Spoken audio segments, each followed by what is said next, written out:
It is a huge week of comics releases, and for such a week, you need the best and brightest, The Warriors of Virtue. and That's us. that to tell you what we think of this week's books. And so, for that reason, Cale and I are here to talk to you about Count them? five of this Wow. week's biggest releases. And boy, what a week it is! Because we have today Transformers #1. Everybody's been waiting for this one, and we're finally here with it. We finally Hotly got it. anticipated. Oh yeah, absolutely. Ooh, absolutely got that one. Yeah, Yeah. that's the one I would have gone for. We have God's #1. I would say still hotly anticipated. Yeah, yeah. Why not? We have Immortal X-Men #13's got Big A on the cover, but not what- everything is what it seems. That is one big A, all right. We have Batman 138. This is what, part 4 of the Gotham War? Yeah, part 4. That sounds right. Yeah. Yep, so we're knee deep in that. And then the listener pick this week. You guys done good. You guys Yep. voted for Birds of Prey #2. And that's something that we're going to be talking about a little bit later on. But, spoilers, you guys done good. Absolutely. Welcome to the show.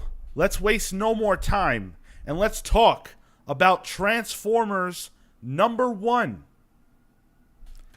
This is from Image, Skybound, an Image imprint, if you will. It's by Daniel Warren Johnson and Mike Spicer on colors. Russ Wooten on the letters. That's the creative team. Warren dream Johnson, team. yeah. He said, hey, guys, listen, I got the writing. I got the art.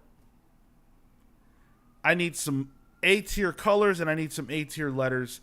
Image went out and found 2 tremendously talented people to join DWJ, and the result is this incredibly interesting, I thought, absolutely awesome issue 1 of Transformers. Yeah, I thought it was a Transformers issue. I thought it was cool. When you get robots fighting and doing all that stuff, it's rad. For me, it's when they start talking that I just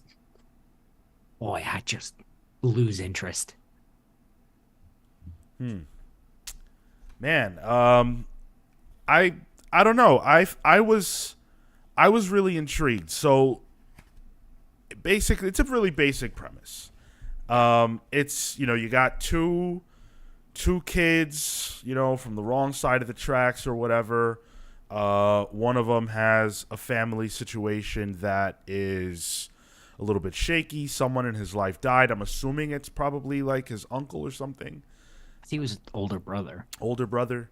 And they're very distressed by that, and they encounter these robots in disguise. Well, they're not very disguised at the time. And chaos ensues. You said it's an issue #1 of a Transformers comic, and I agree with that in the sense that it doesn't do anything revolutionary. But there's probably nothing that could have convinced me to buy a Transformers comic before yesterday. Probably Yeah. nothing. Yeah. Yeah, I wouldn't go out of my way for a Transformers comic. I started some of the older stuff when I had Comixology Unlimited. But yeah, I wouldn't have gone out of my way to buy it. Mm-hmm. Yeah, like it's never been my thing. I liked Transformers as a kid. Enough. Like I watched Beast Wars. That's really all I did. Beast Wars rules. Yeah. Like, Yeah. But this feels like a way in. It's a creator that I love yeah. who's doing his own thing. in the sense that if you've read anything from Daniel Warren Johnson before, and certainly over the last like 3 years, there are certain elements that make a Daniel Warren Johnson comic. He has his voice, his identity. And that's different than other people's voice. Like, we talk about the Bendis voice. What we mean by that is primarily every character sounds the same. With Daniel Warren Johnson, his characters are different and varied, but there's an imprint. There's a uniqueness that he brings to the fold that's evident in everything that he does, and it's all over this book. Yeah, I agree with you, and I think you especially see it, in the first few pages, when Optimus mourns over his friends. Yeah. But then immediately turns his attention to the other creatures who need defense. It's very Optimus Prime, but at the same time, Daniel Warren Johnson has this way of using emotion in the moment and then turning it into action. Yeah. That works so well that it feels like not a lot of other people do. In the same way, anyway. Totally. And I think there's a risk with a comic like a Transformers or even a G.I. Joe, any of those like IP comics, you run the risk of them feeling very generic. Most of the time, It's stories that are supposed to fit in the margins of some other story, or between seasons or something like that. And it's like, who cares? By creators that, just aren't bringing enough flavor. And I think Daniel Warren Johnson's biggest success with this is that he captures the flavor of Transformers and the reasons why you probably like it. Yeah. But he also brings his own flavor. And that can be very difficult to do. Like, look, it's not a spoiler to say that Optimus Prime is dropping wrestling moves. He's putting clotheslines on fools. You know what I'm saying? Rad. So, like, he's doing the things that he does. The same stuff you found in Beta Ray Bill, the same stuff that you found in Do a Powerbomb, they're here too. Yep. I love it. I love it. It's so much fun. And then the character voices all feel right if you know them. Like, for example, Starscream is my favorite Transformer. And I just love how much of a sniveling weasel he is. He wants to be in charge so bad, but he doesn't want to do what he has to do. He's always looking to take the easy way out. And from the literal second that he appears, that's all there. Daniel Warren Johnson nails these characters right away. And that just takes a lot of skill, a lot of dedication, and when it comes to IP comics, a lot of love and understanding of them. Absolutely. I think my problem here, though, and this is no fault of Daniel Warren Johnson, I think it's just, when you start with the names, you've got Jetwave and Starscream and Sound Guy, and one is red and white and the other one's white and red. I get lost, and they all sort of have that blank robot face, that doesn't have like the cool cover that Optimus has. That became my problem really quick. I think I was able to. Yeah, go ahead. I was able to nail down Starscream, but the other guy was like, come on. Yeah, I think that's a problem that will be solved over time. With the shows, there's a lot more, I guess, specific details that you pick up on. It's not panels, so they're not always small little pictures. They're always blown up on the screen. They have voices as well, which is a huge thing. We're reading a comic, so there are no voices. I think those are things that will change with time. But when you're talking about characters like Optimus, who everybody knows, Starscream, who, again, Daniel Warren Johnson does a great job of making Starscream look a little bit different because his face, he's very emotive in his face. You can tell, like, he's got that cocky look. He's got that smile to him. Bumblebee is yellow, so he stands out. other characters I think will come to understand who they are in Yeah. time. Like that's the only distinctive thing about Bumblebee. He's yellow. Well, he also is like he gets wrecked. Like he's not really an active part of the issue, so Yeah. he'll get his time. That feels like they're holding back, Megatron, and they're holding back Bumblebee. I don't know about the Bumblebee, my guy. What do you mean? He, he hit that dude, shot that dude in the face. I think Yeah. he's out, man. Nah. I don't know. Nah, they're gonna bring everybody back because we don't have. This is such a limited roster of characters, and it's so clear from the beginning that they're setting up the Megatron Starscream fight for power. That will eventually happen. Like Starscream is getting his moment now as like a lieutenant, but the big boss is still coming. Yeah, absolutely. There's no doubt in my mind that Megatron's coming. Yeah. Yeah, I mean, and then when you get into the colors, like it all looks so right. And again, Yeah. Daniel Warren Johnson and Mike Spicer teaming up, not new to us. So when you see their work together, it feels like home. But this is also a Transformers comic, so it feels like home for their collaboration. But it also feels like home if you like Transformers. It's just like everything here is so it's just so well designed and so well done. And you have your hero shots like this one with with Optimus saving the kids, and like it's just everything that you think you want out of a Transformers book, and then some wrestling sprinkled in. Yeah, man. This ruled. You say it ruled, but I get the feeling that there's some trepidation on your part. It's not. I think it's just the Transformer ness of it all. It's not, it's not that I think it is bad. It's just it wasn't like it was less. It wasn't as good as I wanted it to be, as I thought it would be. I really expected it to blow me out of the water. But like I said, I did kind of find myself getting lost and trying to figure out,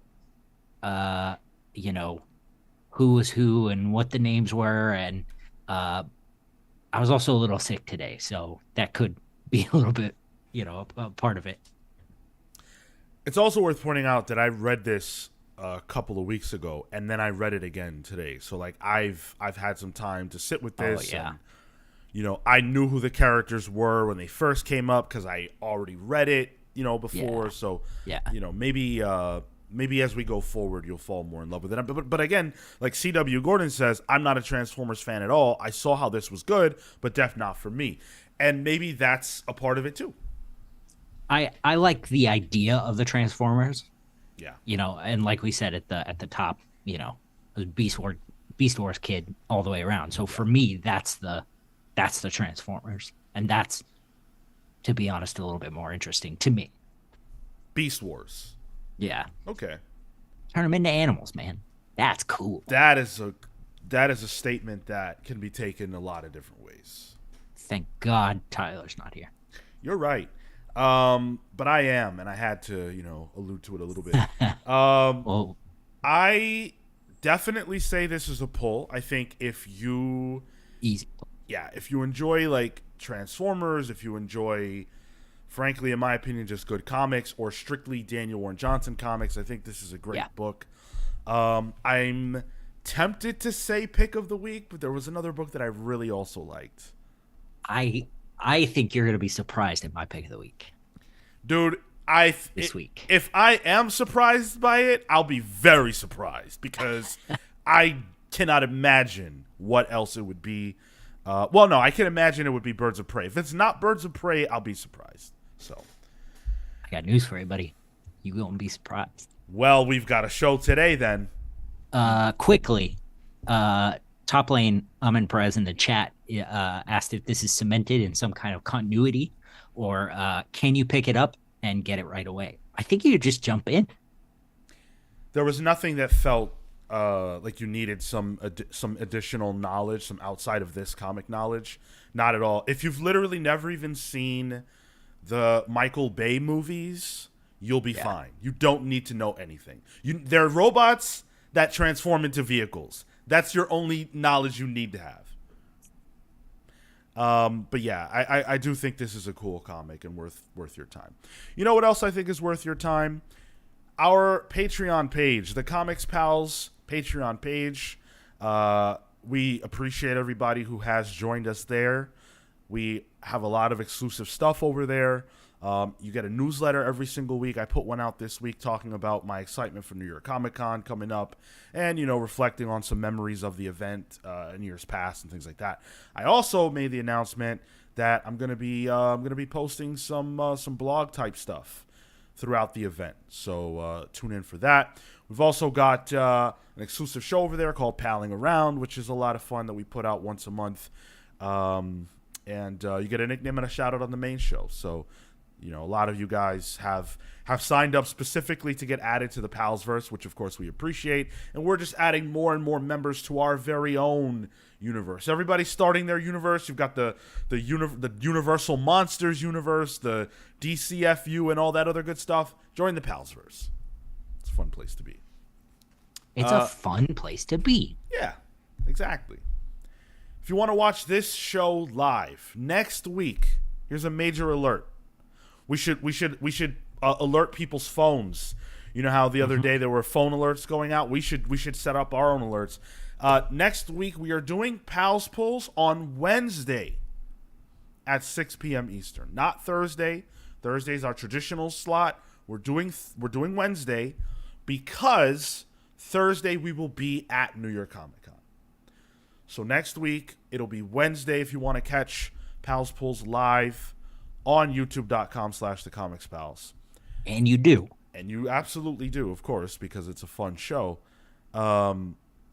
Saturdays at 10:15 a.m. Eastern for the main show. This episode, this upcoming week, will be at that normal time. But for New York Comic Con week, we will be doing the main show at a different time. We're not quite sure exactly on all the details of that yet. We will let you guys know when we do. But we will be doing the main show next week, not at the normal time. Live Book Club is coming October 30th, just in time for Halloween. We will be dropping a live book club. We want you all to come hang out with us as we discuss The Long Halloween. So we'll be having a live conversation about The Long Halloween. That's our first time really talking about that book on any of our shows. Ever? Yeah, I think we've danced around it for a long time. Yeah, we really have not gone there. Yeah, C.W. Gordon, it sure was. It sure was on Wednesdays at another time.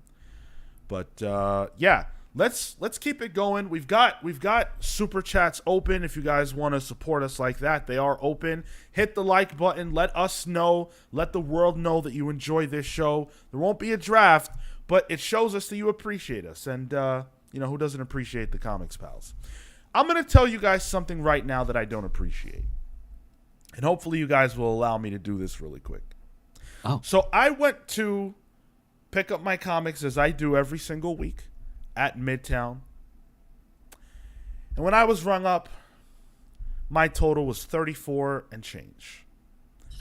Now that is very low for me. That's like half of what I'm used to. Oof. And I said, wow, that's really good. That's a great price. Wow, I can't believe that. What happened? And then I looked through the books that I had gotten this week, and I realized that it could have been cheaper. Something was buoying that price tag. Buoying. And I realized it was God's number one. It was the weight of the gods. With a price tag. A hefty price tag of $9.99. $9.99, my friends.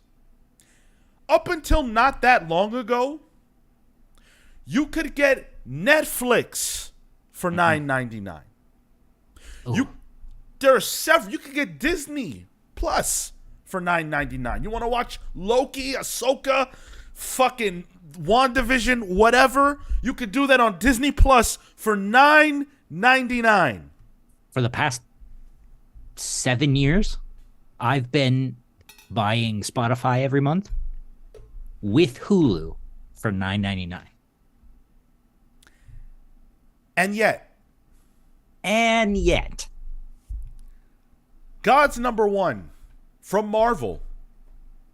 Marvel Comics wants to convince me that God's number one by Jonathan Hickman, who we all love, Valerio Schiti, who we also all love, Marta Gracia, who to me is a legend already, and Travis Lanham on Letters, who we all love. Marvel wants to convince me that this comic book is worth $9.99. I got news for you, Marvel Comics. I don't care what name you put on this book. I don't care what creator. I don't care who you get. You could get Alan Moore. You cannot convince me that this comic book is worth $9.99. I'm sorry. Can't do it. You'd say you got Alan Moore on it. I paid $9.99 for that. All right, I probably would too, but you know, I'm trying to. I mean, you did anyway. I literally did, yeah. But is it worth it? Is it worth it? CW Gordon says Twilight of the Gods. Twilight of the Comics, pals, the way this is going. Y'all got to join the Patreon so we can keep doing this. Seriously. This is a long, hefty comic that tries, I think, by the amount of pages it is, to justify its price tag. And you know what? Right out of the gate, I want to say this. This is one of the best looking comics of the year, I think. Valerio Schiti and Marta Gracia have, I'm pretty confident when I say they've worked together several times on X books with Hickman. And it looks every bit like a book that has people working on it who are familiar with each other. I think that Gracia brings out the best in Schiti. And I also think Valerio was just ready for his time to step up to the major leagues. Like, he has been working on big books for some time, but this is absolutely Marvel giving him the reins in a lot of ways. And I think it shows. Yeah. I think I have several thoughts about this issue, but I mostly agree. I think there's a lot cooking in here that will come to fruition. But I think it's a good table setting. Mm-hmm. I mean, look, from a content standpoint, there's nothing inherently wrong with this book. Like I said, I think the art's really cool. I like some of the stuff that happens. This page here with Doctor Strange sort of talking about this cool. this other thing that happened. It's like a whole long story. That looked fantastic. There's a lot of cool visual stuff here. But it's a lot to take in. It's a lot of characters that we don't necessarily care about. I think Hickman does a good job of trying to make us care, but he uses a lot of words to get there. This feels very bogged down. I can tell you one thing that's wrong with it. Yeah, that was crazy. That was crazy. And mind you, that page that Cale just held up, which is a page that showcases the main character Win and his partner, like they're almost sidekick.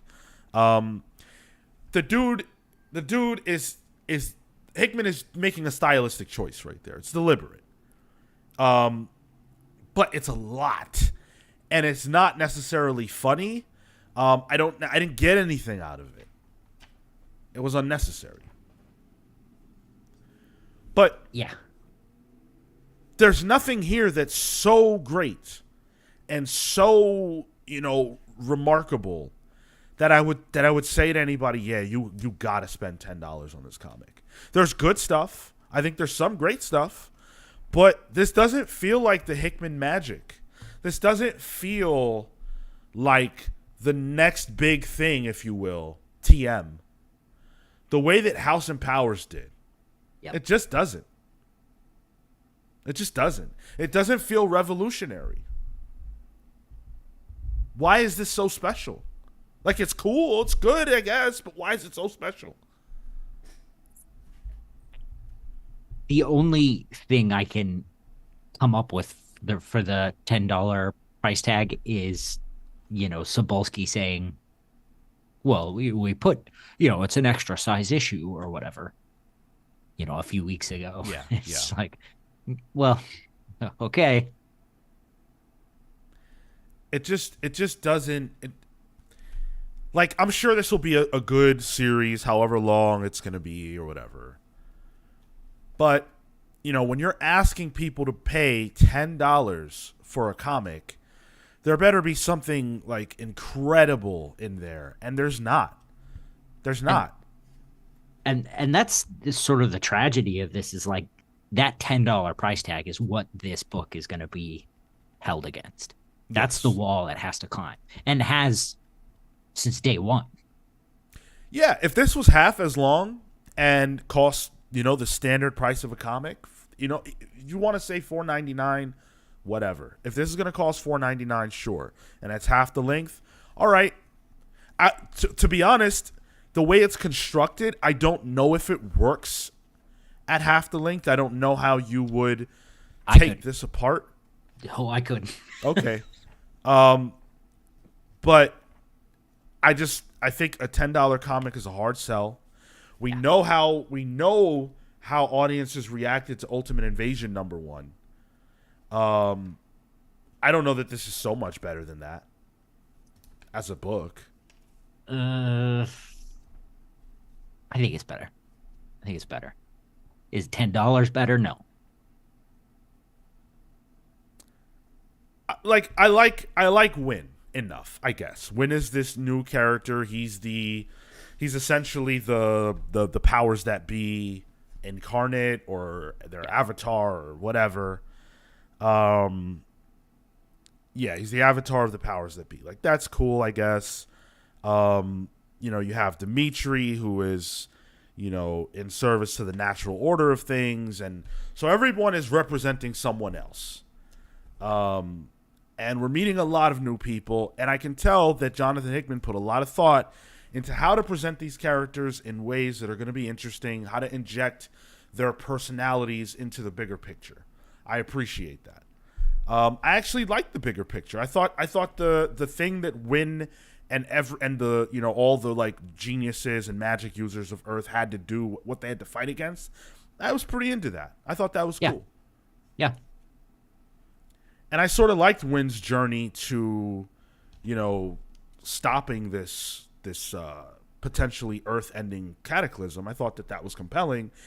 He felt like Constantine to me in a lot of ways. Yep.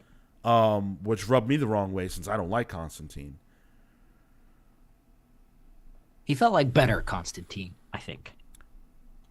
A cooler Constantine. Okay.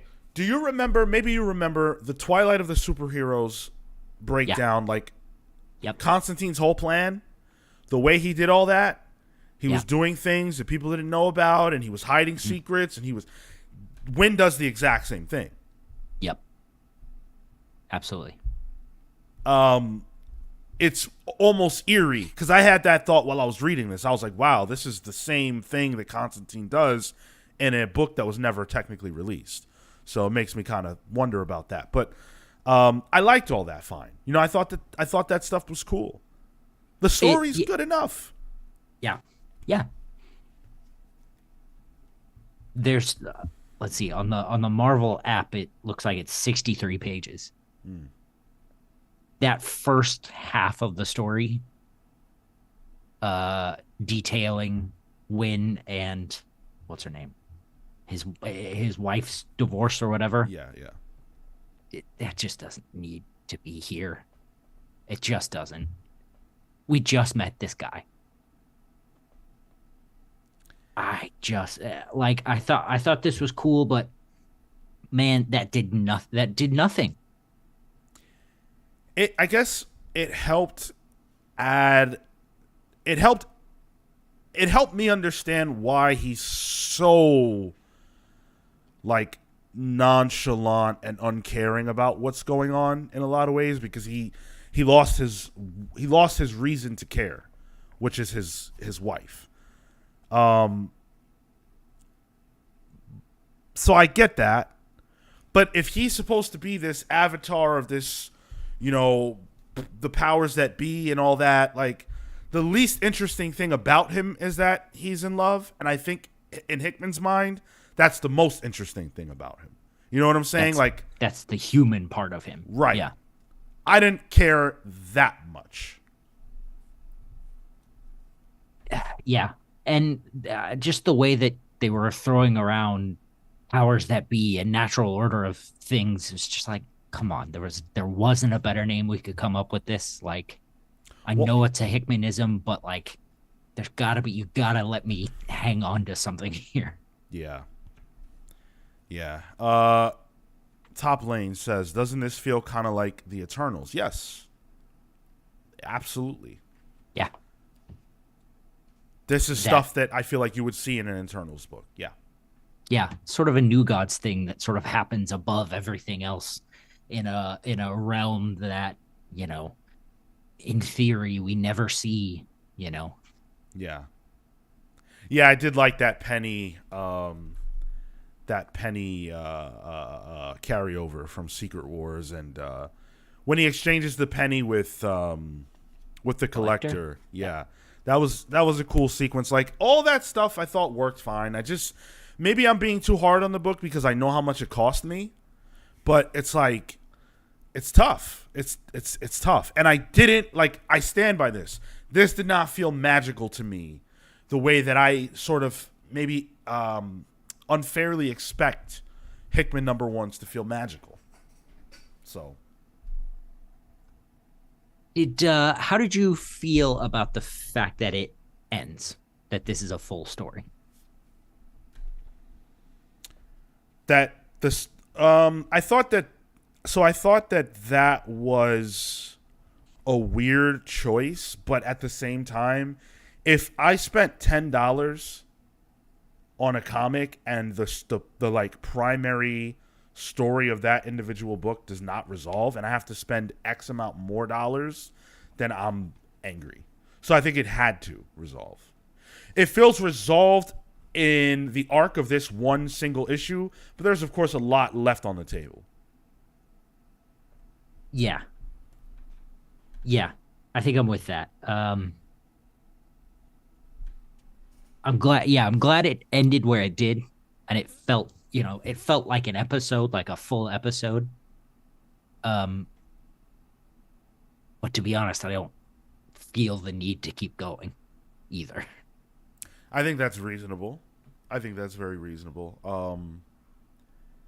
I say pass on this strictly because of the price. If you have expendable income and you can do it, you can burn $10 on a comic book that you might not necessarily love, sure, go for it. It's good. It's a good book. Very talented people worked on it. But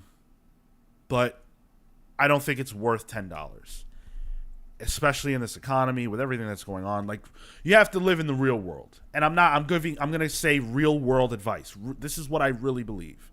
Don't buy this if $10 sounds like a lot to you. It is. Nothing that's going to happen in this book is going to make you feel better about your $10 being spent.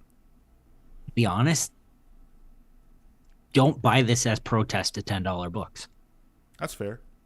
Like, I mean, I get the codes from Sean because, I'm poor and my money choices have been bad. But I would not buy this because it's a $10 book. That's nuts. And these companies need to be put to task for this. I'm going to say something controversial right now, but I believe this.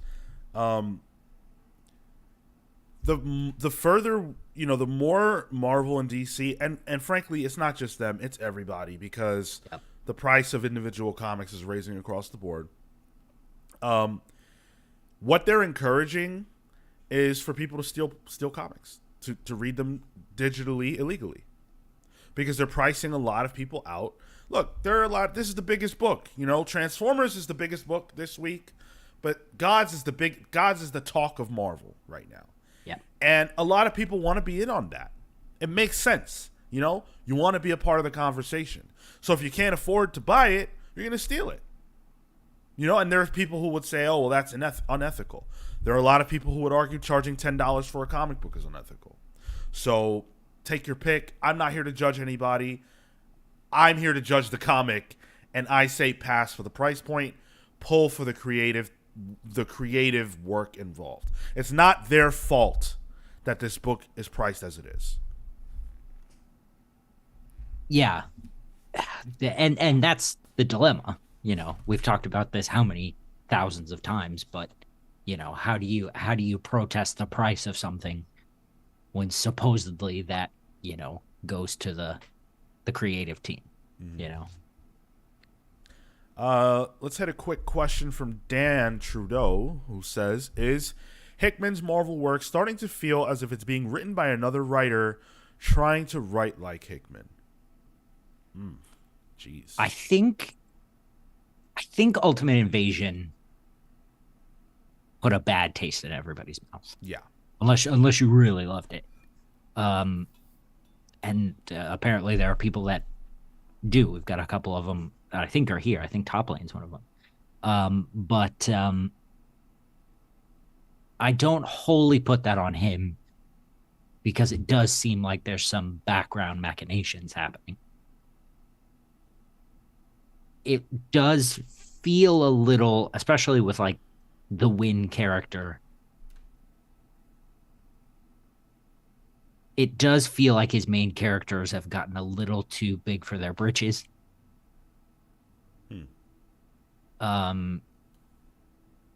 But I'm not all the way out on Hickman yet. I can't imagine that Hickman could ever do something to become like not one of my favorite writers of all time. But look, I mean, you're not always going to bat 100. I think, yes, I agree that this doesn't feel like the Hickman that I love so much. But I also think it's a huge, massive endeavor. There's the benefit when you're writing something like X-Men and you have to revolutionize it, of the fact that people know who the X-Men are. So you can put a lot on the fact that people have a familiarity. Whereas with this, that's just not the case. And with the Ultimate Invasion, I honestly think there's a lot behind that we simply do not know about. Yep. Ultimate Spider-Man, I think, is where I'm really judging, because that's a lot more straightforward. And obviously Hickman can do anything, in my opinion. But I think if he has the chance to take a character like Spider-Man that's so straightforward and focus on, like, how can I meaningfully add to this character,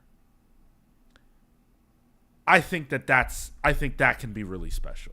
And it doesn't have to go crazy. Spider-Man doesn't have to go to space. He doesn't have to have a clone. He doesn't have to have some crazy story. It can be nuts and bolts. I think Hickman do that as good as anybody. That's what his whole Fantastic Four was. Right. It was nuts and bolts. Exactly. So I'm not out on Hickman by any stretch. But I understand what you meant, Dan. I do. Let's talk about Immortal X-Men number 16. This is a book that it seemed like we were out on last week. So I'm excited to hear your thoughts, Cale, on this week's issue. Or not last week, last month, excuse me. Kieran Gillen, the writer, of course. Lucas Wernick on art, with David Curiel doing the colors. And Clayton Cowles lending his lettering hand, as ever. This issue, I thought, Cale, was a lot better. I enjoyed it a lot more than the previous one. I think that's probably due to the fact that I feel like things actually happened here.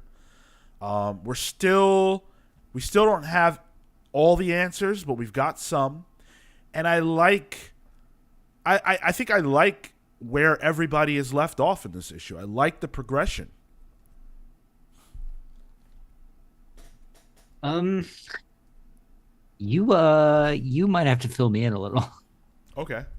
because I don't feel like I got much of anything. All right. So again, we have said several times that this book has been moving at a snail's pace. Yeah.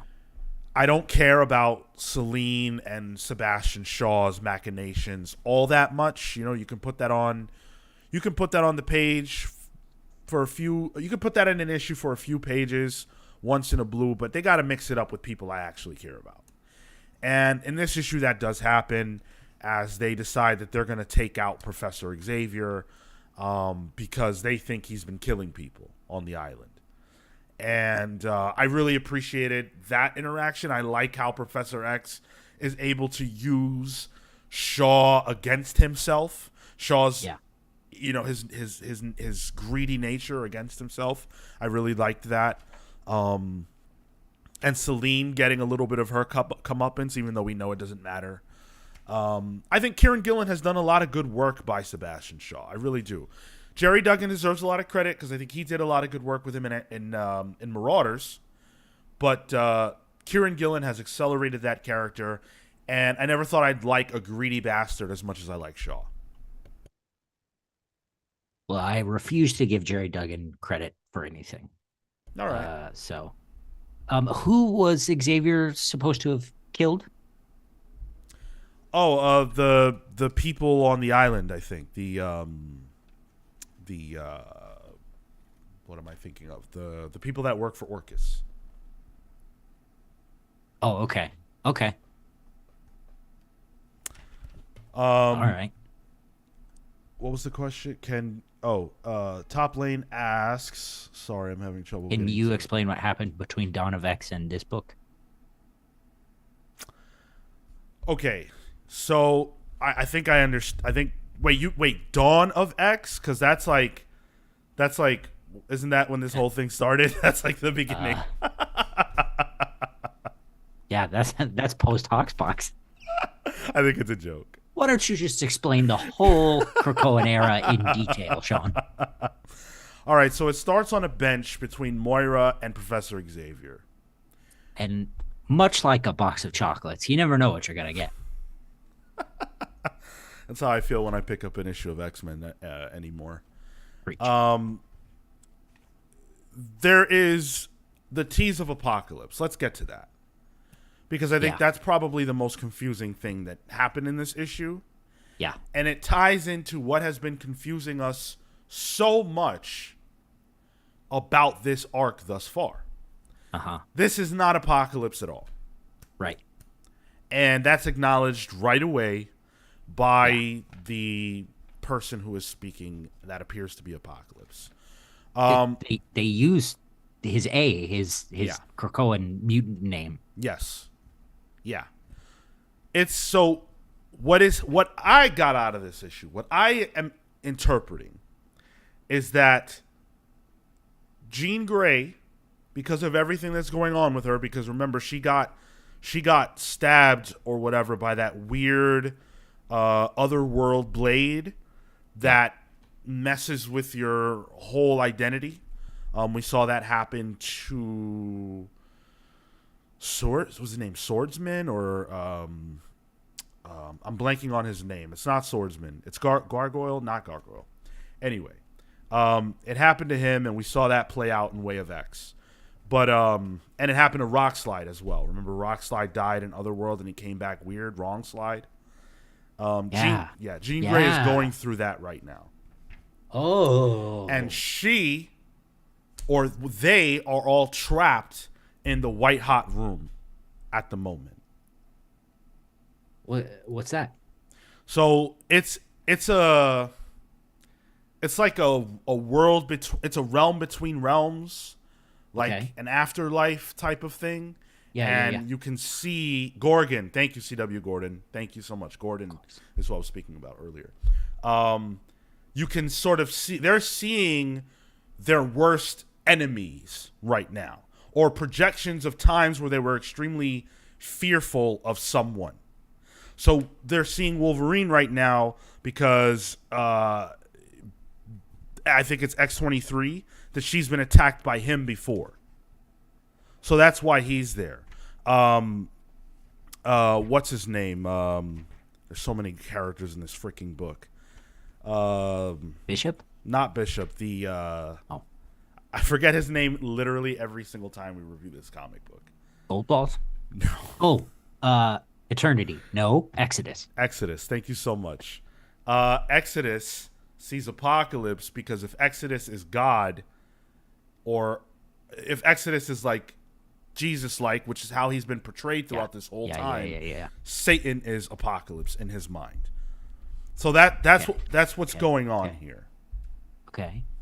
And now that's starting to add up to me, and I like it. I like bringing in the white hot room. That's not something we see. So this is all in because of Jean? That's what I'm thinking. Because she was stabbed with the blade. Yes, because the Phoenix is off. The only times I've ever seen the white hot room used or acknowledged that I can recall involve Phoenix. I swear to God, if the Phoenix is coming back, I'm dropping this. She's not gone. The Phoenix is not gone. The Phoenix is, well, I don't know if this is still the case, but it was Echo. Echo, the character, had the Phoenix Force inside her. So, but I think that's still how it is. But yeah, that's what's going on in this book right now. I'm into it. I enjoy things like this. We got to get somewhere for sure, but I like where Professor X leaves off. I thought that was a very interesting tease at the end where, I don't even want to say, but like it looks like it's going to be interesting and maybe he can start to get back to himself. And I'm happy to see Jean in Immortal X-Men.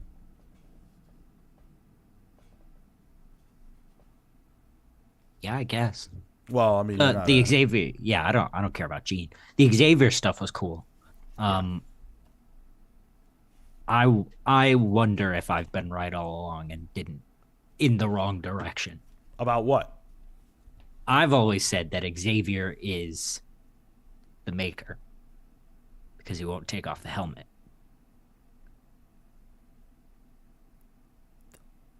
I mean, but he's got the helmet off right now. Right. But what I'm saying is maybe I'm right based on this ending, just in the other direction, not with the Maker. With who? Sinister? Oh. Okay, yeah. Well, we know that, sort of. Because he's imprinted on them. That's what Sins of Sinister was about. And so the question is... Cale is right. The question is... so the reason why the Council eliminated Professor Xavier and Hope and Emma and all of them is because they're worried that they still have the imprint of Sinister inside of them. And Mother Righteous is using that against them because she is probably the Sinister who became I'm forgetting the word. Sorry, I apologize. She became the big Sinister at the end of Sins of Sinister. One of them did. We don't know which. I think it's Mother Righteous. Dominion. Okay. C.W. Gordon, you should be on the podcast. You could finish my sentences. Fucking keeping track of this better than we are. But yeah, that's my theory. I think Mother Righteous became a Dominion. She knows it. She's trying to get circumstances to lead to that point, and she's manipulating things. And she has now become a foil for Destiny as a result because she knows the future, and Destiny doesn't. Okay. The art's great. Yes, I agree with that. Lucas Wernick is doing great stuff. This book has pretty much always looked good. I enjoyed this comic. I did. I liked it a lot.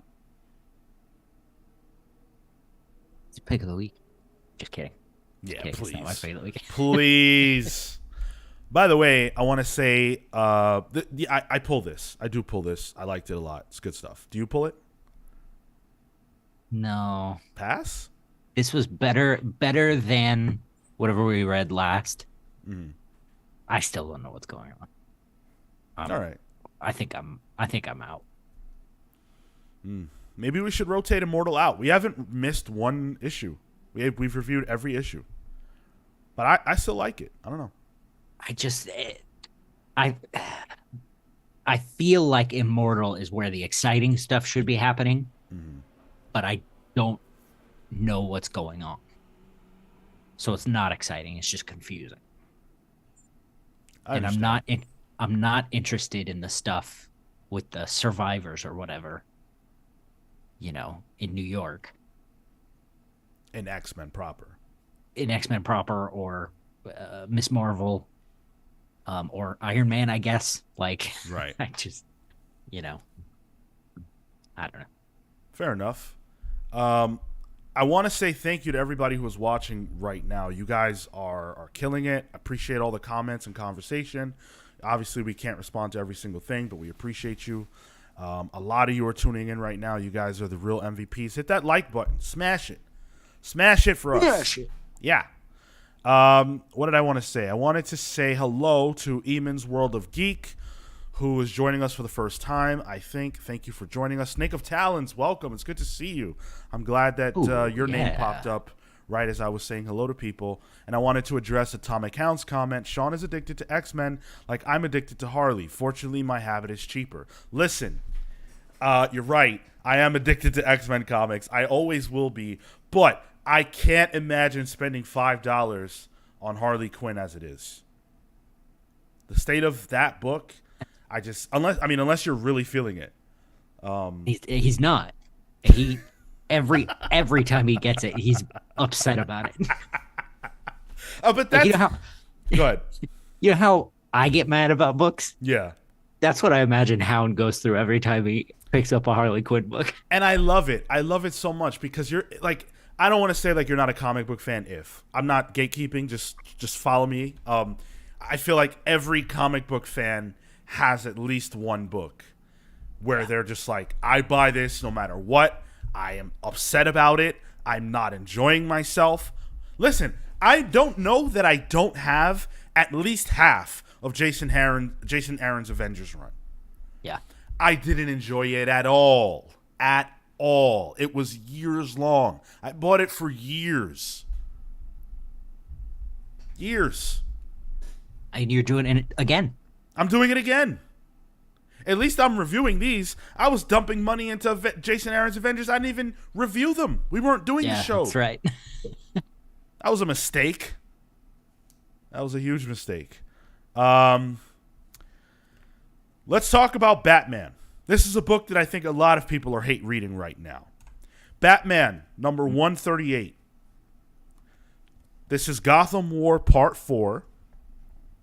Chip Zdarsky, who, was everybody's favorite new Batman writer a couple of months ago, and now, you turn the clock and he's everybody's least favorite Batman writer.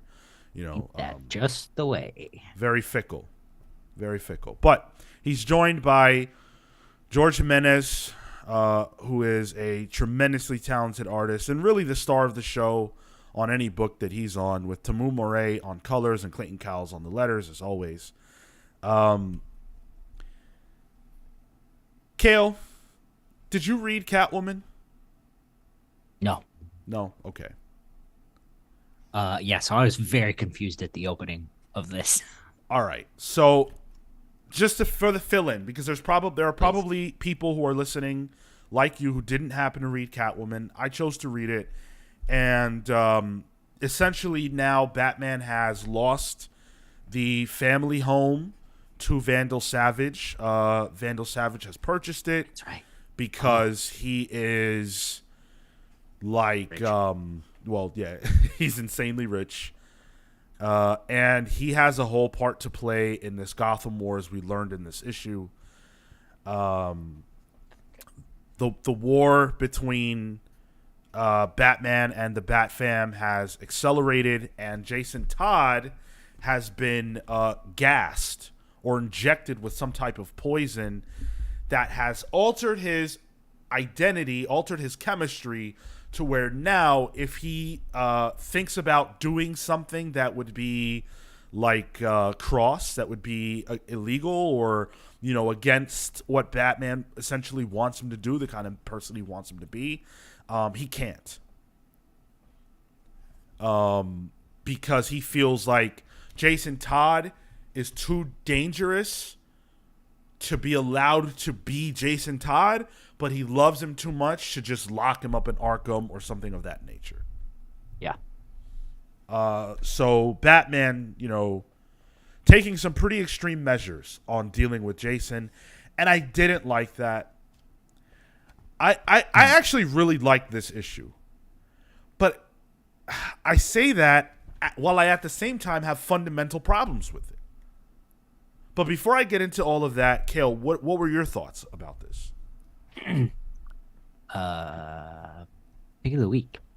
Stop it! That is a surprise. I really enjoyed this. What? I agree with you about Jason, and I feel like this is crazy. Yeah. Bruce. Like, this is nuts. Yeah. Dude won't kill the Joker, but he'll mind wipe his his second son or whatever. Like, Yeah. But I think it's interesting. Mm-hmm. And I think I like, as I read it, I was like, what? What the hell? Does Chip get it at all? But I think I genuinely think what he's doing is he's building the Zur-En-Arrh identity, and I think he's Zur-En-Arrh is, I mean, he's doing what every Batman writer has to do and separate Bruce from the family. And I have said on this podcast that is for years that this is the thing that annoys me the most, because every writer does it. And that is not different here. Man, I had fun with this issue. I was riveted by the end of it. Wow. Yeah. I mean, I really enjoyed it. I had similar feelings as you about just like I'm enjoying watching the family fall apart, even though I hate the fact that this is always the route. Yep. It's been the route. So let's see. It's been the route since Grant, like at least as far back as that I know of. Rucka and Brubaker did it. Okay. And they did it. The old heads will have to correct me here, but I'm pretty sure that they did it in Nightfall too, specifically because Bruce was going further. He was wearing himself down, and that's how Bane broke his back. Right. So I think it probably goes even that far back. Yeah, it's just a very like played out trope, but we're seeing it happen here in a way that is pretty unconventional, I would say, in the sense that it's actually putting these characters at odds morally and emotionally, which feels more in line with what Sean Gordon Murphy was doing actually, or has done in the Murphyverse of books with the White Knight, where Dick and Barbara are cops and whatnot. This feels in line with that. What I have a problem with this book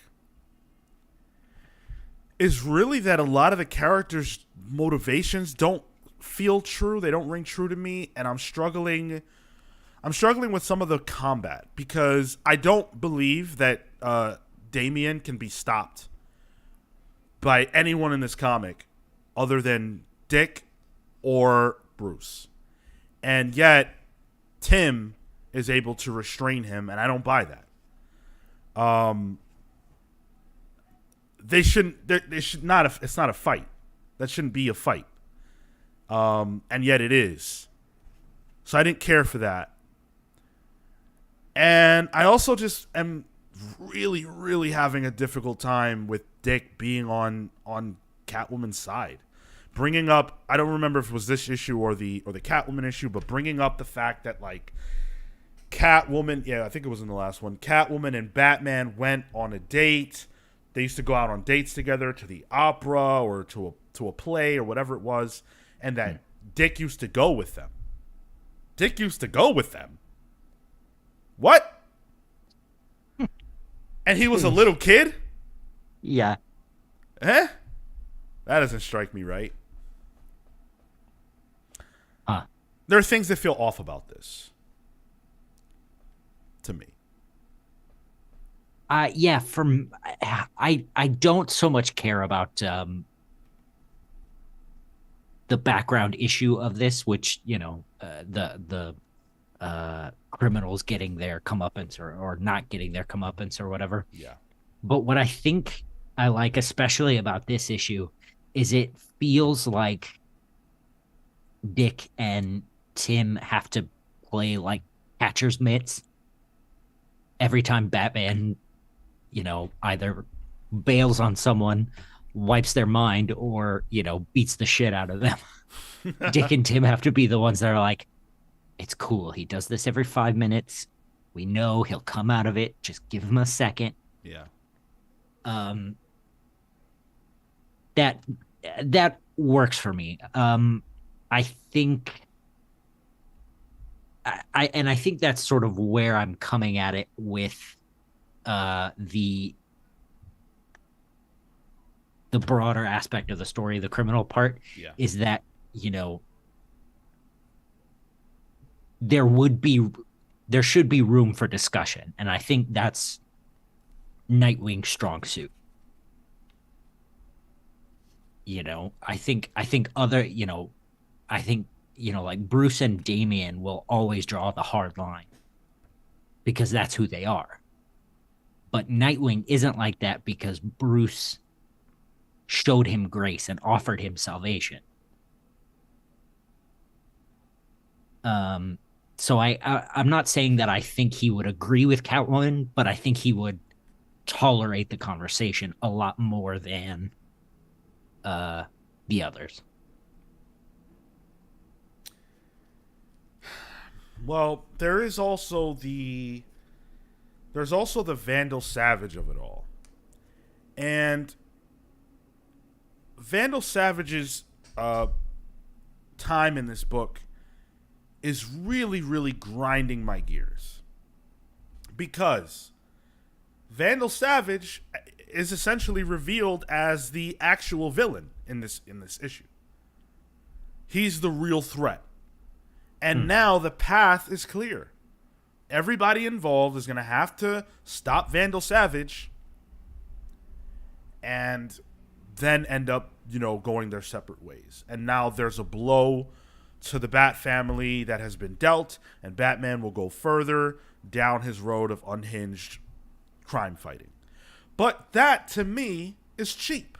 That is the akin, and I'm not comparing events, I'm just comparing, like, this concept. This would be like if at the end of Civil War, or if not the end, but if midway through Civil War, it was revealed, this was a major rumor back in the day, it was revealed that the woman that spits on Tony Stark because her son was killed in the events of Stanford, if that woman was actually a villain behind the scenes, pulling the strings that orchestrated the whole thing to get the heroes to fight each other, and now they come together.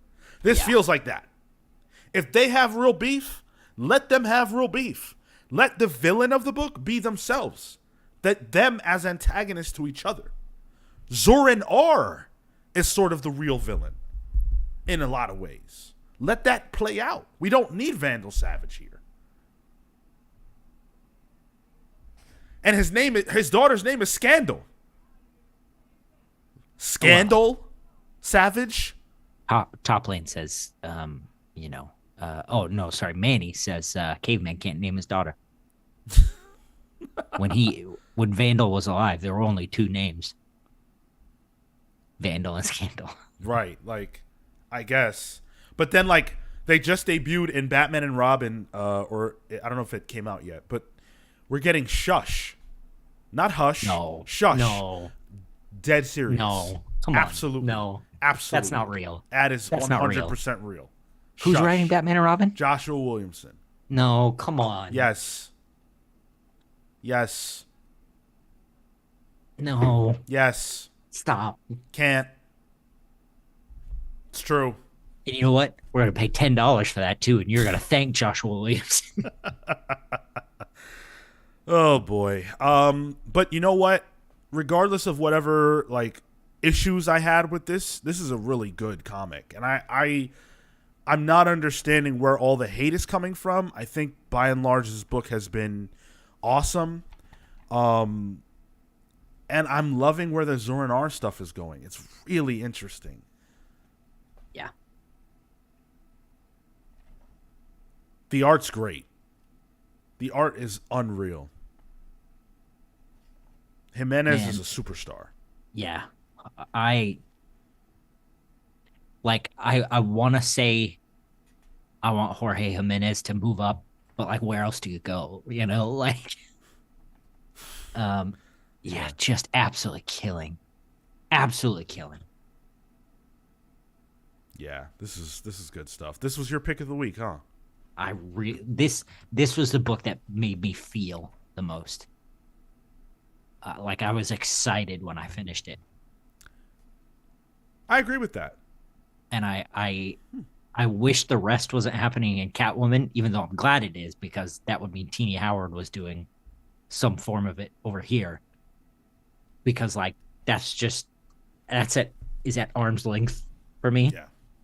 And it's it's fine. Okay, that can happen over there. That's fine. Right. But Chip and Jorge over here is just it's doing so much for me.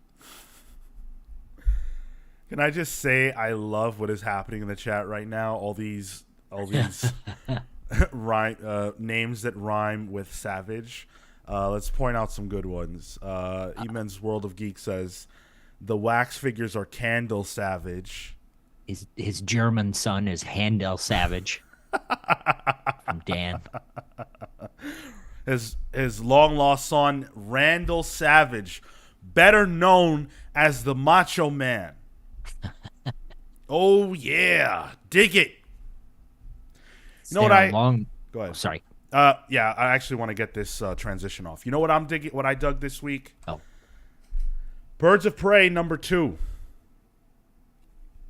This was awesome. Spoiler alert. Kelly Thompson with art by Leonardo Romero, who brought it. Leonardo Romero put his whole ass into this comic book. it's whole Romero-y. Yes. All in. With colors by Jordi Belair, letters by Clayton Cowles. That's 3 in a row, guys. 3 books in a row in which Clayton Cowles was the letterer. Somebody check this man to make sure that he is not in a basement chained up somewhere. Give him a glass of water or something. Yeah.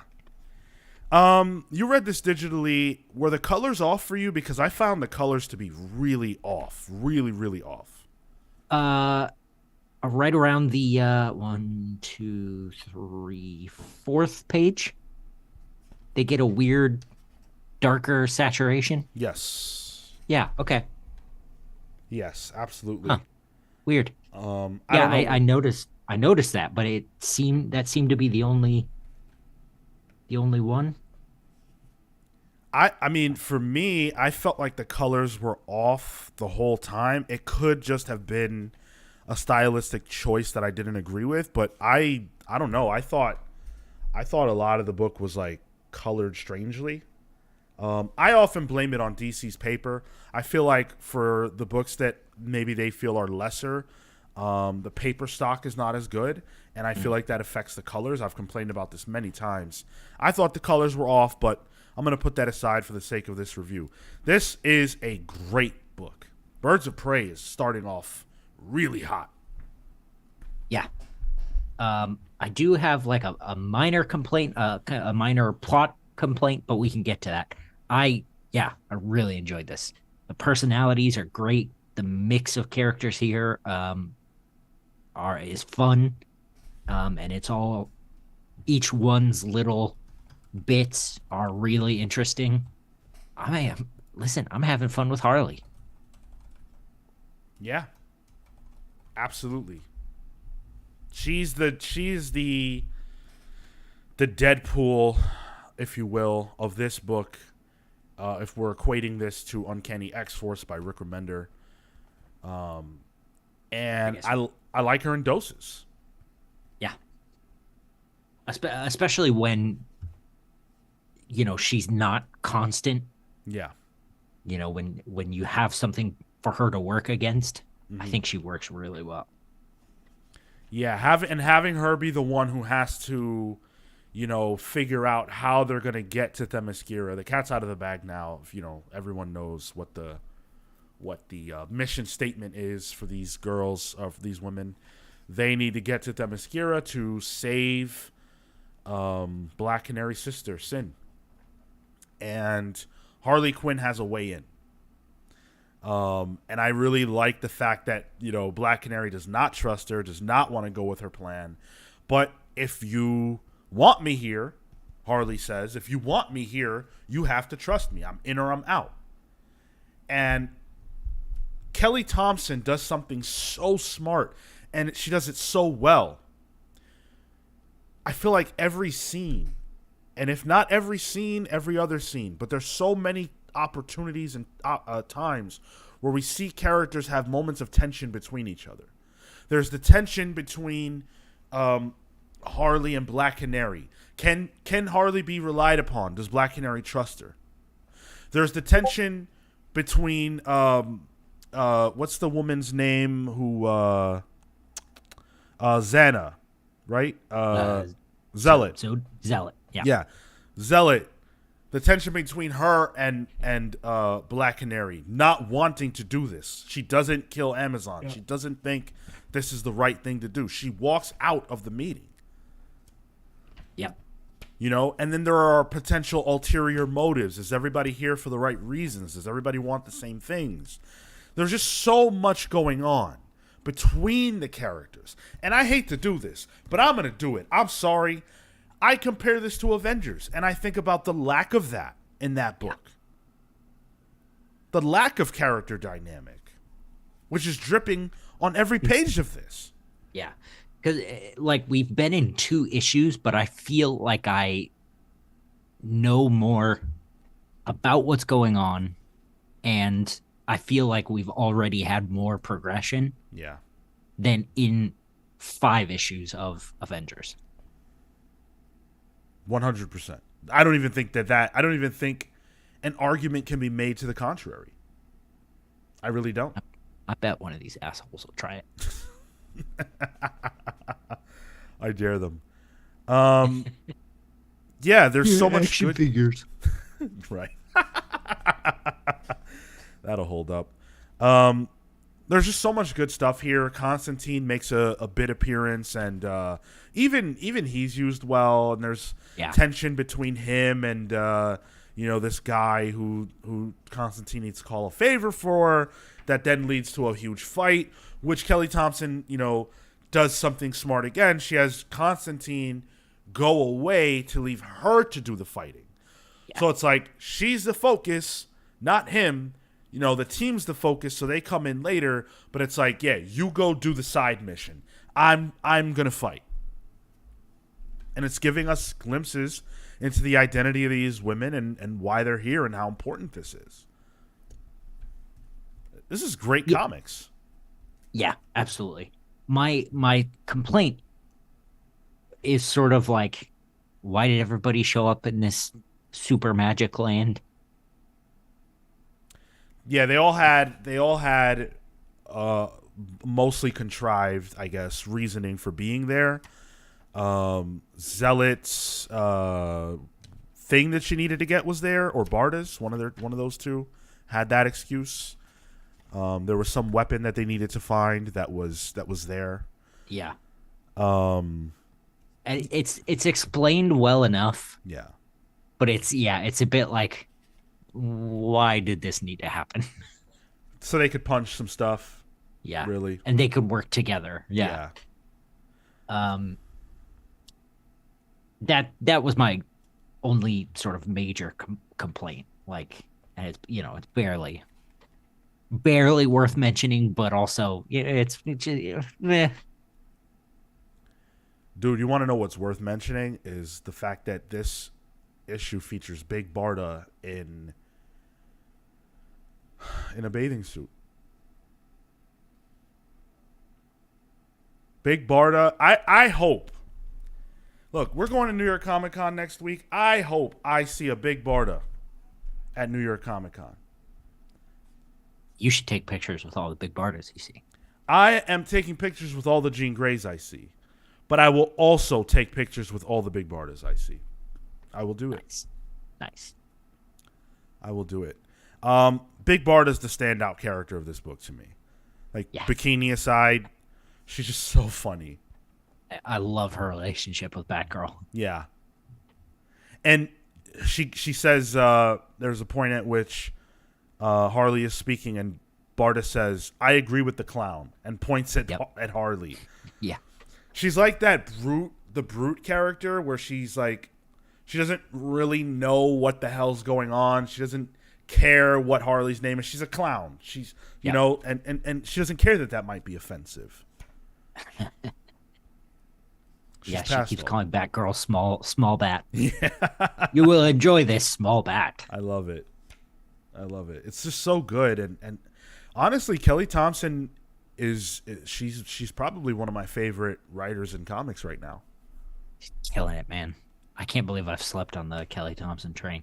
Yeah, man. And then the other thing with Kelly Thompson, and of course, like I said, Leonardo Romero put everything he had into this issue, but every book that I read that Kelly Thompson does, whether it's because of her or the artist, there are always just such cool pages in every issue. Yeah. Like, it's like she tries, and she talked about this on the episode that we had her on. She tries to inject that into the scripts. It's important to her.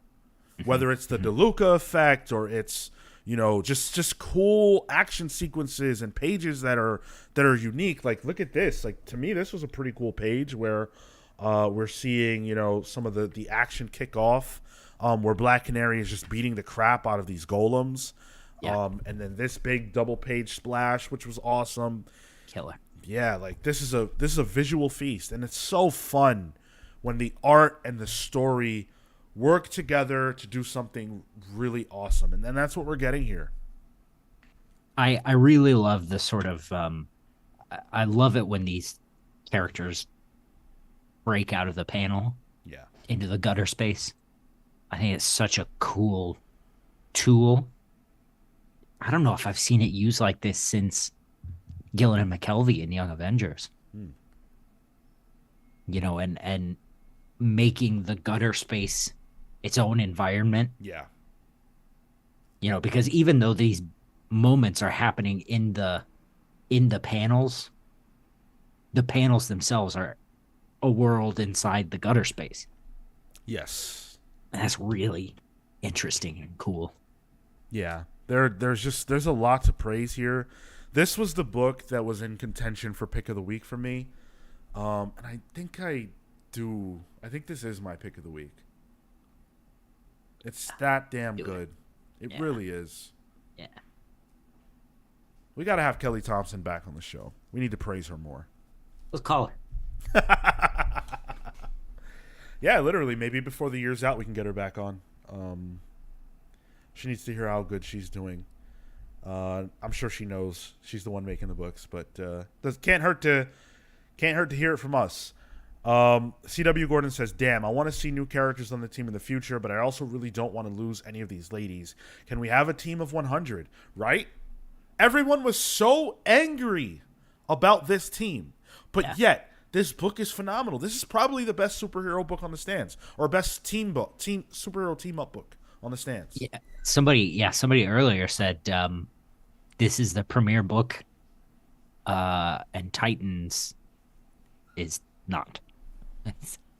Yeah, if we're judging them off quality, Yeah. absolutely. I'm trying to find that comment. Take a deep breath, Sean. Bring down the blood pressure. Gene is going to be jealous. Gene versus Barda for the hand of Sean. Listen, I have said many times, Jean Grey, I don't see her that way. That's not what it's about for me. Big Barda, on the other hand, I mean, listen, Saturnine, Big Barda, catch my drift, you know? All O's. Barda solos. So Absolutely. that's Solo Sean. Yes, absolutely. No one will ever eclipse Jean, you know? It's like Cyclops. Like, yes, Cyclops loves Well, Jean. She's the love of his life. I mean, But Barda will. Emma was there, man. So, yeah, you were a pull as well on this one, right, Kale? Oh, easy. Yeah. Yeah, absolutely. Absolutely. Now, we've mentioned it a few times, but New York Comic Con is on the horizon. And as we said, we will be doing this show live on youtube.com/the Comics Pals next Wednesday instead of Thursday at 6 p.m. Eastern in preparation for the event. Now, unfortunately, Cale won't be there. He doesn't live in the U.S. anymore, but he used to, and he's been to his fair share of cons himself. So I thought here as we close out, we could talk a little bit about, like, you know, going to events this big, of this magnitude, and, you know, what we like about them, and, you know, maybe share some stories of our past. I haven't been to an event that big, very much on purpose. I do not like massive events like that. You never did New York Comic Con with us. No, Holy shit, that's right. no. You only you did Philly with us. Yep, I started at the other place. I think after New York Comic Con, Yes, you did. and then we went to Philly, and that whole thing fell apart. And then we went back to Philly, and that was the one. That was the one I did, and then the only other one I've done is Thought Bubble. Ah, okay. Okay. Well, for those of you who don't know, New York Comic Con is the biggest you know, geek convention of the year or whatever. It's bigger than San Diego now. So Is that right? Yeah, it is. Whoa, then I will hate it. I think I think San Diego can like literally fit less people, and that's why that's the case. Like, they're not allowed to have as many people in the building. I think that's what I read, but either way, New York is the biggest one, and it's a lot of fun. It really is. Like, it's multiple floors. On the top floor, well, the floor you walk in on, it's got, like, you walk in, and that's the show floor. That's where all the, like, really cool stuff is going to be from a multimedia standpoint, especially if you like movies or Dragon Ball Z or things like that. Like, all that stuff's there. And it's just, it's like mind blowing when you walk in. Like, whoa, there are this many people alive. Like, it's just like, it's so many people. Yeah. It can be overwhelming. Like, anecdotally, I had an extra ticket that I sold to a friend of mine last year, and he doesn't deal well with crowds, and he had to leave after a few hours. He was like, "Yo, it was fun, but it's just too many people for me." Yeah. I see you guys going to, wrestling shows and concerts and stuff. And I'm like, listen, that's not for me. Yeah. The most I think I'm comfortable doing these days, maybe a baseball game. That's probably the most packed I've been. We went to the one in London, and it was, it's a major league game. I think there were 55,000 people, something like that. But the end of it, they were hurting everyone out, shoulder to shoulder. And I just like I can't do that anymore. I'm just not. Yeah.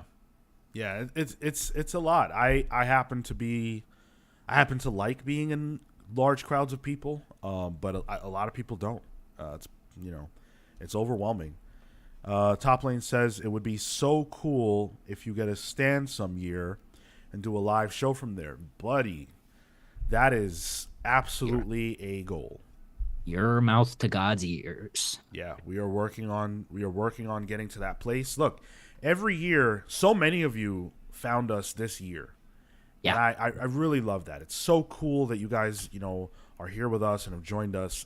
Every single year, things have gotten bigger and better for us, and that's one of that's one of those thresholds we want to cross, where Hmm. it's like, boy, we made it. A lot of people have not done that. Don't do that. But that's definitely for down the road. And then CW Gordon says they have a virtual ticket for NYCC, right? Well, yes, they do, and you could buy it for $28. You can also follow our coverage of the event itself, which we will be doing a lot of. I'm going to be doing a blog on our Patreon page. I'm probably going to make it so everybody can read it. Oh yeah. Yeah, that's most likely what I'm going to do. I think it's going to be free to read. Nice. That way, everybody can just head on over to our patreon.com/the Comics Pals page and read my overview of the day, every day of the event. So between the interviews that we're going to be able to get up that night or the next day, and then our social media coverage, we're going to try to give you guys a full picture. We're also going to do a show, not from the event, unfortunately, but like that weekend, most likely Saturday night. We'll be doing a show, and we're going to talk about everything that we experienced. New York Comic Con is a blast. Like the creators you get to interact with. I mean, my goodness. And this year seemed like we've gotten bits and pieces and hints and uh little cool things in our email that, like, if we had told 2016 Sean and Cale what we got in our inbox, they would be blown away. What we got in our inbox is so amazing, so cool, so exciting, and also like so precious. I wouldn't even dream of even like alluding to what it is. I know. I know. Um, it's insane. It's super cool. I'm glad to know it now, and I'm glad that we're going to be potentially a very small part of being able to bring that to you guys. So that's going to be a lot of fun. Sorry for being cryptic. It'll be very clear and apparent once the announcement is made. Go ahead. Are are you going to do any panels? Are there any panels or anything you're crazy excited about? So I find that like when we do New York Comic Con the way we do it, like Yeah. making the rounds, doing interviews, it's very difficult to make panels. Mm. I always like to try to go to like the Marvel Next Big Thing panel, or if there's a big X-Men panel, I try to hit that. But most of the time, if we're in a panel, it's because we are there to support a creator who asked us to go or who we really like and just want to be there for. Like we did it for Jeremy Holt Yeah. last year, who we had on the show, who just had a baby. So congratulations to Jeremy. Have you seen that kid's name? No. Winter Empress. Whoa. Definitely the child of a comic book creator. Right? Absolutely. Wow. Yeah. So yeah, as far as panels, like that's typically how it shakes out for me. But if it happens, I'm down. Like I love to see a good Marvel panel. Mm. One time, this is like one of the coolest things that I ever saw at New York Comic Con, that I never have shared this story on the show before. It's not much of a story. It's not that cool, but I somehow messed my way. I genuinely don't remember how I got into this. I thought it was a ticketed event. But so I didn't. I know I didn't have a ticket. I got in somehow, some way. They were having a launch party for the video game DC Universe Online. I don't know. Oh, Yeah, I don't know how many of you remember that. It's still a game that's out. yeah. It's a like MMO DC game, and the launch party featured some names you'll be very familiar with. At the launch party, signing posters and chit chatting were Jeff Johns and Yeah, Jim Lee. of course. Yeah. Because Jeff Jim Lee Johns absolutely makes sense. Yeah. Jeff Johns had written story for the game, and Jim Lee had done art for the game, and of course they were the creative team on the Justice League relaunch. So Yeah. this was New 52 ish time. So I was awestruck. At that time, I had conversed with Bendis. Like I had met people, but Johns and Lee, I spoke to them. They signed my poster. I lost my shit. Have you talked about that with Jeff? No, and I probably never will. Haven't yet. Oh, okay.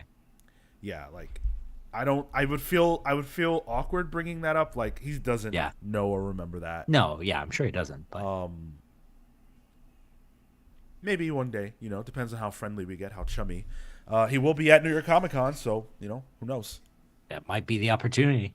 And what's funny is that's like 12 years later. Yeah. 12 or 13 years later. Yeah, the MMO game. Yes. That was very fun. I had a similar experience with Kelly Sue DeConnick. Mm-hmm. Because she came to Thought Bubble in 2013 with Matt Fraction, at at the height of Hawkeye, and so I had I was just, that I think was my first. Yeah, that was definitely my first convention, and I hadn't met anybody I liked or idolized or anything, so I happened to get in the very back of Kelly Sue's line, and I was the last person that they capped it at, and I think it was like the end of the day or something, and I I just like gushed and told her about my a friend's mom who Captain Marvel reminded me of, and I really wanted to gift her this thing with Kelly Sue's signature. That would be a really big deal, and I really tried to get the whole life story out and just do the whole thing. And I was really, and she was like, "Uh huh." Yeah. That's all she gave you? I mean, she signed it. She was really cool about it. Hmm. But it was very much like I overshared, and it was too enthusiastic about it. Dude, man, like everyone's probably had that experience of like going up to a creator and kind of sticking your foot in your mouth a little bit. And that sucks. But it's another thing to do that when you are the interviewer or you are a party to, like, you're a part of a group that's interviewing. I have had, I don't even want to share them. I have had a couple of really, like, embarrassing moments in that vein. Because back in the day, like, when I first started doing this, I'm not trained, like, we weren't trained to do interviews. Like, we had training, at the place we used to work at, but that was BS. That wasn't real.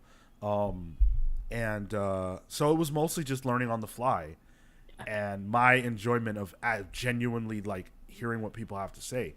But I didn't necessarily know how to approach creators and speak to them in a way that was going to be respectful. So, or not that I was disrespectful, just put my foot in my mouth. And so, thankfully that doesn't happen anymore, but, the good old days, if you will. Chat, how many of you have been to not New York Comic Con, but to conventions of that ilk? Like, have you been to your local con or any major con like that? Share your stories with us before we get out of here. I want to hear from you.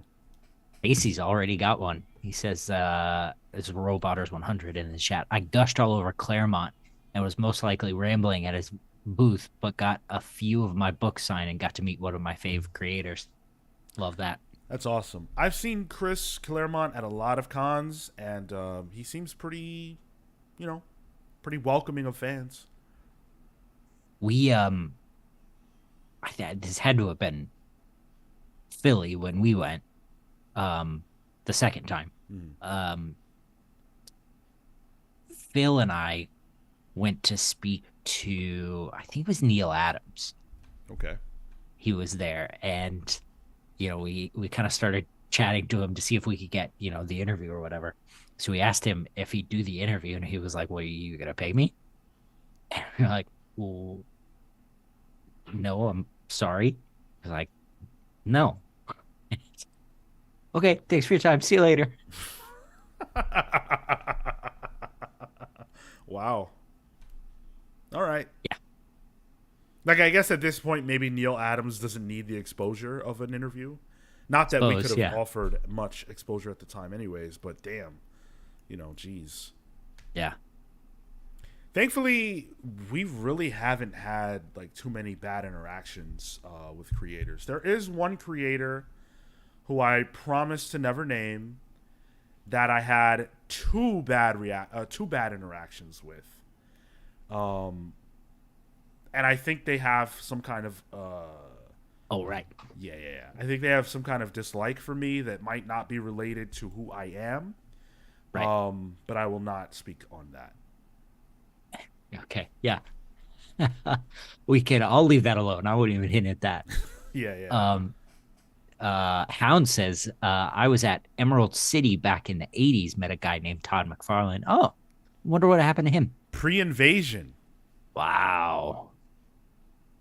Justin met Jim Lee and Stan Lee at Dallas Comic Con.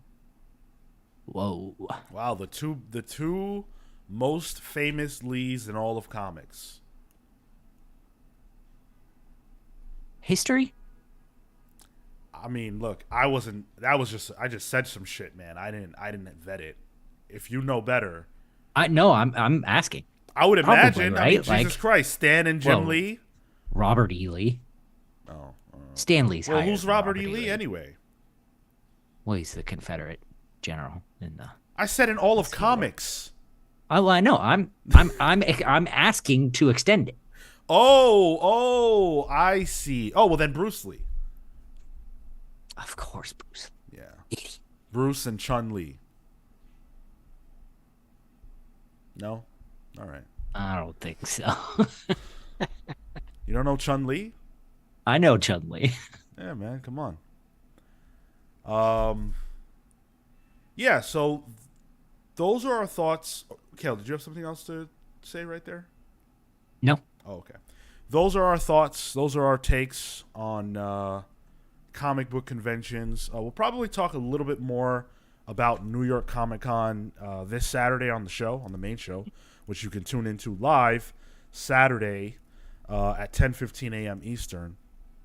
We'll probably talk about it a little bit more, give you guys the refresher on what our plans are for that week. Thank you so much for joining us here, though. Really appreciate you guys sticking with us. We had a great time talking about this week's books. Hopefully you enjoyed our conversation. If you did, the best way to support us is patreon.com/thecomicspals. Thank you to everybody who chooses to join us over there. But support extends beyond that because we appreciate everybody that leaves us a like on these videos. Or if you listen to us on audio, make sure you're leaving us a comment. You're leaving us whatever the equivalent is of a like there. We appreciate everybody who does that. Thank you to everybody who chatted with us this week. We appreciate that. You guys are great. Vote in the listener pick poll every single Friday. Until Wednesday, you can cast your vote. Birds of Prey number 2 won this week. We appreciate those of you who choose to vote as well. Until next time, we're the Comics Pals saying thank you, we love you, and take care, guys.